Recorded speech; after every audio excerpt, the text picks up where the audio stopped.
Hello guys, welcome back. आज हम लोग बात करने वाले हैं की कंपोनेंट्स ऑफ ऊप्स।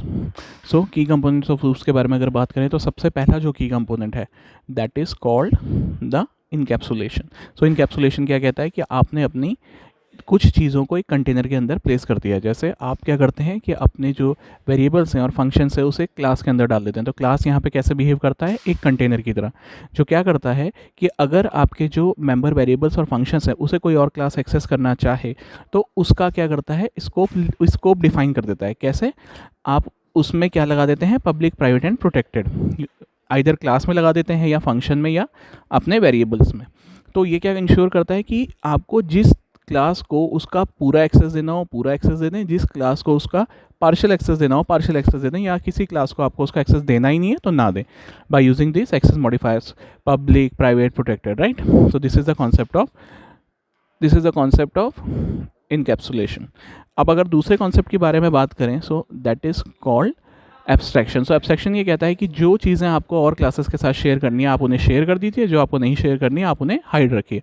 तो इस केस में आप क्या करते हैं कि जो डेफिनेशंस आपको शेयर करनी है वो आप क्या बना देते हैं, वहाँ पे कॉमन बना देते हैं। तो जो भी क्लास आपकी इस एब्स्ट्रैक्ट क्लास को इनहेरिट करती है वो उस डेफिनेशन को क्या कर लेती है, उसको क्या कर लेती है, इन्वोक कर लेती है, रीयूज़ कर लेती है, उसमें चेंजेस नहीं परफॉर्म कर पाती। और आप जिसको चाहते हैं कि उसमें चेंजेस परफॉर्म कर पाए तो आप उस पर्टिकुलर मेथड को क्या बनाते हैं, एब्स्ट्रैक्ट, और दूसरी क्लासेस उसे ओवरराइड करके अपने अकॉर्डिंग मॉडिफाई कर लेती है।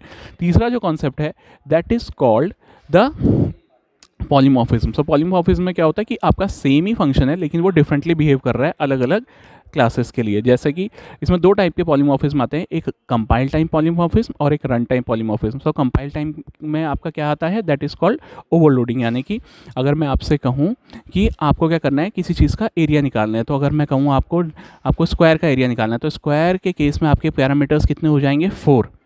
और अगर मैं आपसे कहूँ आपको ट्राइंगल का एरिया निकालना है तो यहाँ पे आपके पैरामीटर कितने हो जाएंगे, 3। यानी कि आपके जो नंबर ऑफ पैरामीटर्स हैं वो वेरी कर रहे हैं।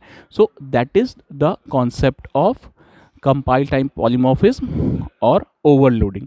अब अगर हम बात करें रन टाइम पॉलीमॉर्फिज्म की, सो that is called overriding. Overriding में क्या होता है कि आपका जो मेथड है और उसके सिग्नेचर है वो बिल्कुल सेम रहते हैं, लेकिन आप उसे अपने अकॉर्डिंगली जो उसकी डेफिनेशन उसे चेंज कर लेते हैं, right. So that is the concept of overriding. जैसे कि मैंने आपसे अभी कहा कि मेरी एक एब्स्ट्रैक्ट क्लास है, उसमें मैं किसी मेथड को एब्स्ट्रैक्ट बना देता हूँ, तो आप उसे दूसरी क्लास जो उस क्लास को इनहेरिट करेगी वो उस मेथड को क्या कर सकती है, ओवरराइड कर सकती है और चेंज कर सकती है अपने अकॉर्डिंग।